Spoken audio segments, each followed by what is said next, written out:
माउसी नमस्कार। नमस्कार। तमर तो नातुणी हेची खुशी तो मिठा दियो। अरे मिठा तो निश्चय खाइब।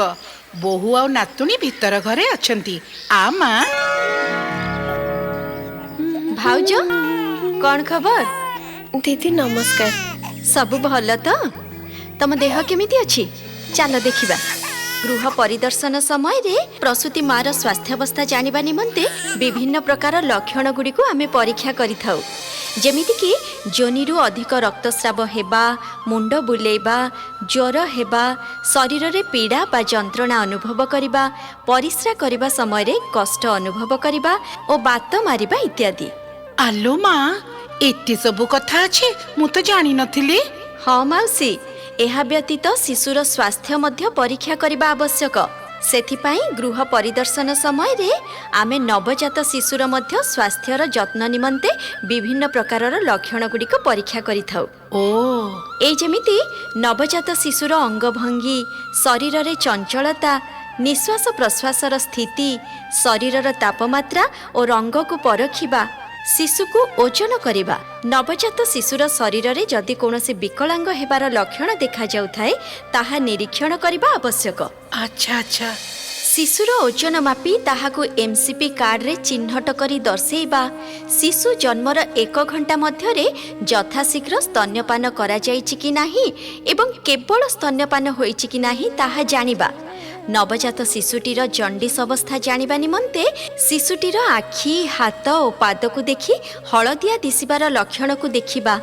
शिशुटीर नाभिनाड़र अवस्था परीक्षा करिबा एवं चर्म रे किछि फଳି जिबा भली लक्षण को भल भाबे देखिबा आवश्यक। अच्छा अच्छा। एपरि कि शिशुर टीकाकरण संबंध रे बुझाइबा आम आशा दीदी मानकर दायित्व मध्य। आउ पिला क्षीर खाइबा संबंधी किछि कहिलेनी तो? कहूची भाउज, शिशु को आदौ बोतल रे क्षीर न खुआई केवल स्तन्यपान करांतु। शिशुटी किभଳି प्रकार स्तन्यपान करुछि ताहा मध्य सठिक भावे निरीक्षण करिबा आवश्यक। आज्ञा। ए जेमिति कि मार सहायता रे शिशुटी सठिक भावे मा आडको मुह बुलाई रहिछि कि नाही, शिशुर थोड़ीटी स्तन रे स्पर्श करिछि कि नाही, शिशुर ओठ बाहर को मोड़ी हेई रहिछि ना नाही, एहाको निरीक्षण करिबा सह सठिक भावे स्तन्यपान कराइबा आवश्यक। शिशुटी को खुआई सारिबा परे तुम कांधरे पकाई शिशु पिठी रे थापुडेइबा आवश्यक। अच्छा दीदी, एते सब कथा तो कहिल, हेले या छड़ा आउ किछि गुरुत्वपूर्ण कथा तो निश्चय थिबो। ठीक कहिल भाउज, भल हेला पचारिल।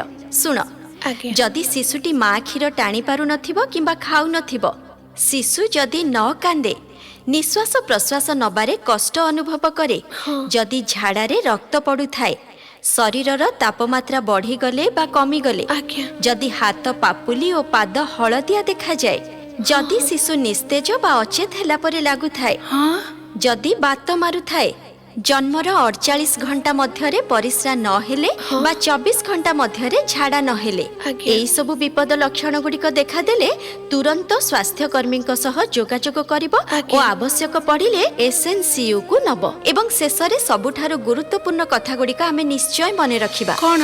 माँ और नवजात शिशु को बाहर लोकंक ठारु दूरेई रखंतु और शिशु को धरिबा पूर्वरु निज हाथ को भल भाबरे धोई परिष्कार करंतु।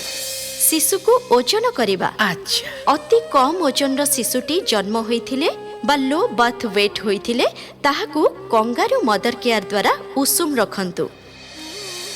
शिशु को परिष्कार और उषुम कपड़ा रे धरंतु। अच्छा अच्छा, एते सब कथा अछि। जाहो तमे हमको सावधान करई देला।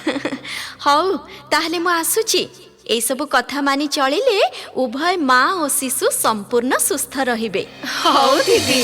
शिशुर जन्म परे 42 दिन मध्यरे गृह स्तर रे नवजात शिशुर जत्न निमंते आशा दीदी सही घर को 6 रु 7 थर पर्यंत परिदर्शन करिथांती। माँ और शिशु उभयंकर स्वास्थ्य संबंधी परीक्षा मध्य करिथांती। विशेष करी डाक्तरखाना रे शिशुटीर प्रसव होइथिले आशा दीदी समुदाय 6 थर गृह परिदर्शन करिथांती, जथा जन्मरु 3, 7, 14, 21, 28 और 42 दिन। सही भली जदि घरे प्रसव होइथाय समुदाय 7 थर, जथा जन्मर प्रथम दिन, तृतीय दिन, सप्तम दिन, 14तम दिन, 21तम दिन, 28तम दिन एवं 42तम दिन गृह परिदर्शन करिथांती।